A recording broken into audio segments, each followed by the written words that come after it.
Hi guys, in this episode we'll be working on this beautiful 2014 Mercedes ML because the owner has finally had enough of the old NTG 4.5 infotainment screen, which as expected did not come with Apple CarPlay or Android Auto from the factory.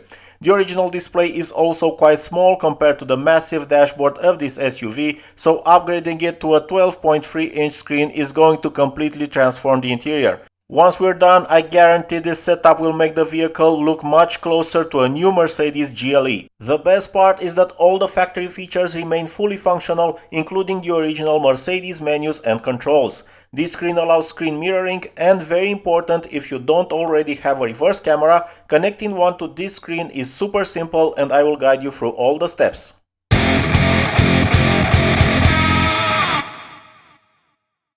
The product I'll be installing and reviewing this time comes from Ugode. I'm not very sure if I'm pronouncing it right. Anyway, you'll find a link as well as a discount code in the description and in the first pinned comment. Inside the box we of course find a full color user manual in English. You also get an installation guide showing the steps required for the installation. It's not complicated at all, especially if you're following this tutorial.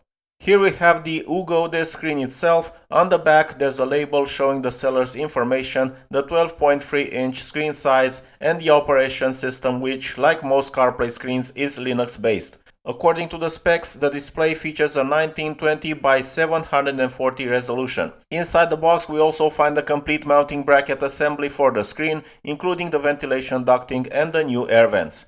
This setup redirects the airflow underneath the screen instead of through the sides as it was with the smaller factory display, making it possible to install a much larger screen without affecting the ventilation system. One important thing to keep in mind, this bracket has 4 mounting points, 2 at the bottom and 2 at the top. Make sure you secure the screen using all 4 mounting points. If you skip the upper ones, there's a good chance you'll end up with rattles or vibration noises when driving over bumps or rough roads.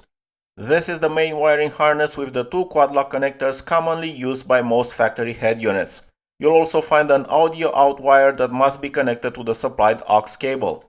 In most cases, you simply connect the long aux cable to the smaller wire labeled audio out. On some vehicles, however, the aux cable, the one with the male jack connector, may need to be routed to the aux port inside the armrest.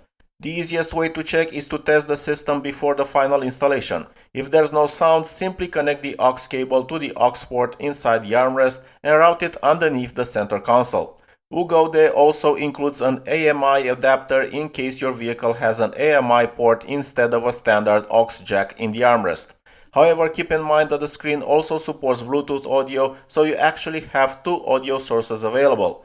I've included a tutorial in the video description showing you how to remove the center console if needed.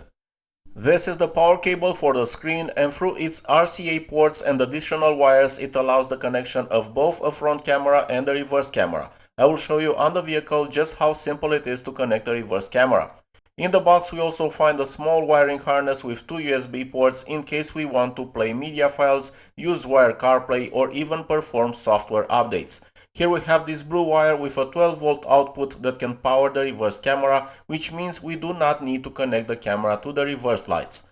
This harness also includes an LVDS cable, allowing the screen to continue displaying the original factory menu.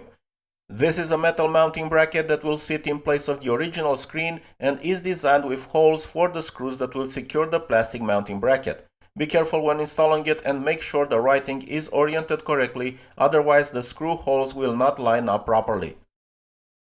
You also have an analog clock in the box which mounts in this location. This is everything included in the Ugode screen package. Let's move to the vehicle and install it.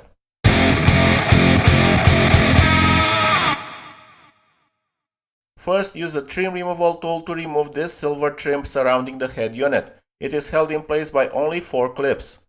Next, remove the AC control panel below it. It is very easy to remove. The first connector has a simple locking tab that needs to be pressed before pulling the connector out. The second one has a plastic lever and a locking tab. Press the locking tab, lower the lever to the horizontal position, and then remove the connector. The third connector uses exactly the same system. And the fourth connector also has a locking tab on the right side. The head unit is secured by two metal locking tabs held in place with two T20 screws. Now press down the two metal tabs. If they are stuck, you can carefully force them down with a suitable tool.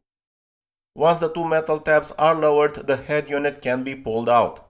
I placed a cloth over the center console to avoid scratching the trim pieces. I will also remove the original air vent assembly, which is secured by only two T20 screws. Do not rush this step as the air vents are very delicate and the plastic tends to become brittle with age.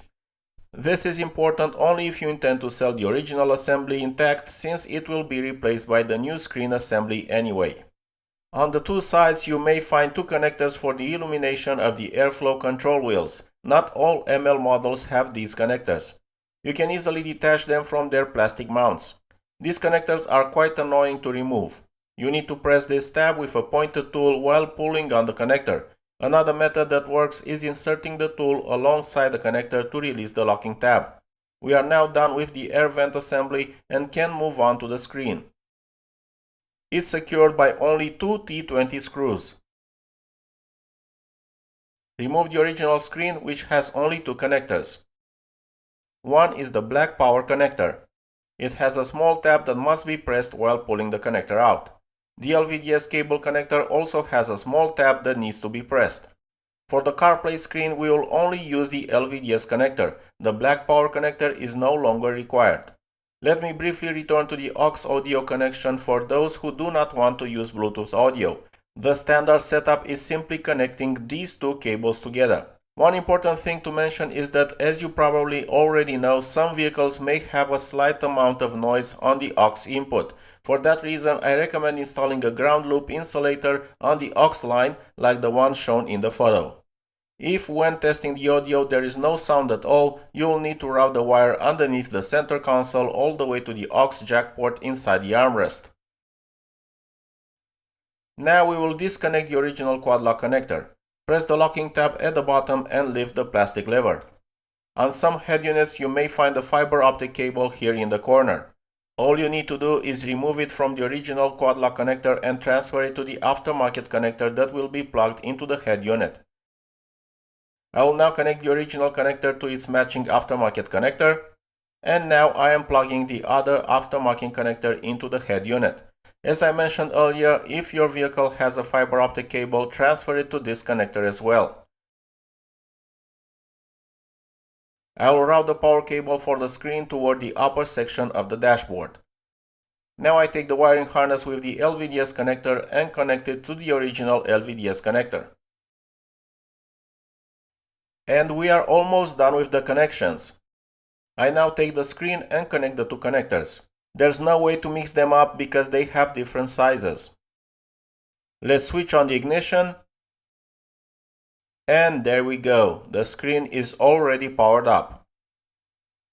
The screen boots quickly and the touch function works perfectly.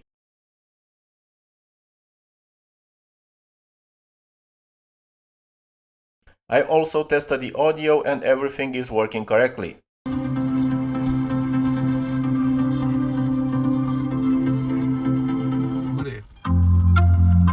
The original menu is of course still fully functional.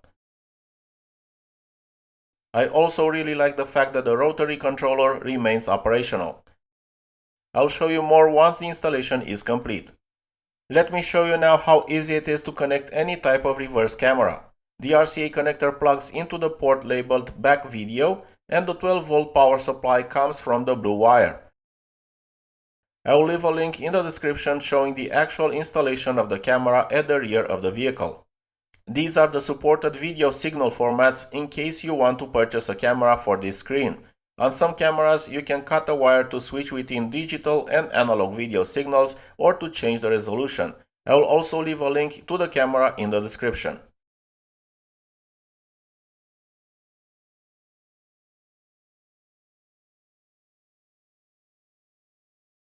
Unfortunately, my camera ran out of battery, so I did not record the installation of the metal bracket.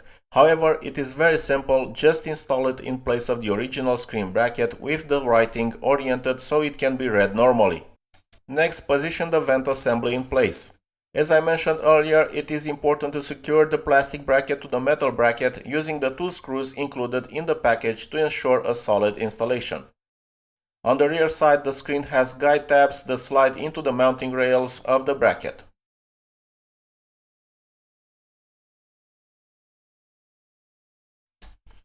For the 2 USB ports, I loosened the center console and moved it slightly backward.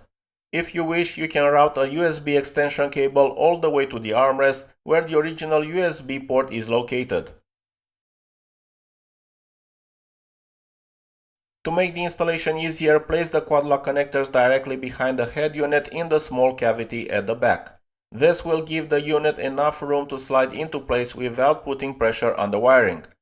Once the head unit slides back into its original position, you can reinstall the metal retaining tabs.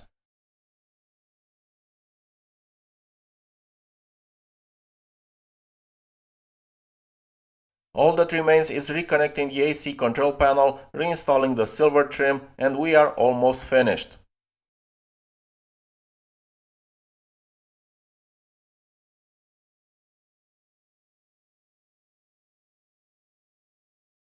The final step is securing the screen with the 2 additional screws provided in the package, fixing the screen to the plastic bracket. Now we can take a look at how the different functions work. I will start with Android Auto, so I'll go to Setup, Smartphone, Smartphone List, and it appears that the function is already active. I will now connect to the screen's Bluetooth for Android Auto. The connection is established very quickly. Of course, once the phone has been paired with the screen, all you need to do is enable Bluetooth on your phone and the connection will be established automatically. The same thing happens if Bluetooth is already enabled on your phone when you switch on the ignition.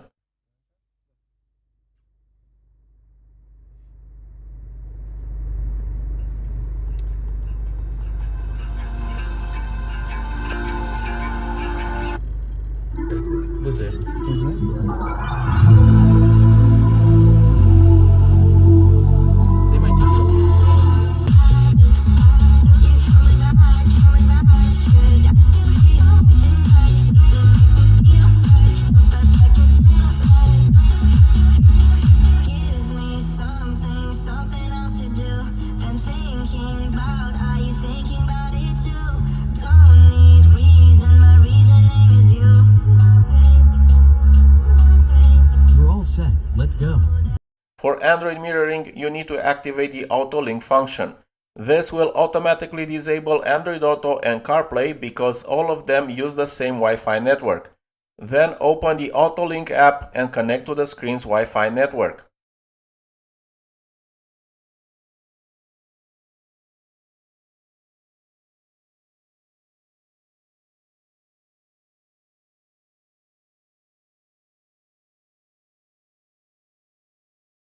The same steps apply to CarPlay and AirPlay, so I won't demonstrate the connection process for those 2 functions again. It's the third time I did the test and everything works just fine, so I can continue. I'm a bit worried. The LTE antenna is still here, as I showed you in the previous video. Just it's gonna replace, this trim is going to replace the original trim right here. Okay.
the sun's now starting to break through though.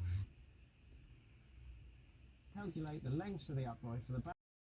And that brings us to the end of this video. This screen completely transforms the interior of this vehicle and adds a wide range of features that many brand new cars still don't offer as standard, or for which manufacturers charge an eye-watering price as a permanent option or subscription service. You get wireless CarPlay, wireless Android Auto, screen mirroring, USB media playback, support for a reverse camera or a front camera, and most importantly, you retain the original factory menu, the original microphone, and of course the audio quality remains exactly the same as before. If you are interested in the product reviewed in this video, you will find all the links in the description and in the first pinned comment. Until next time, I wish you safe travels and all the best.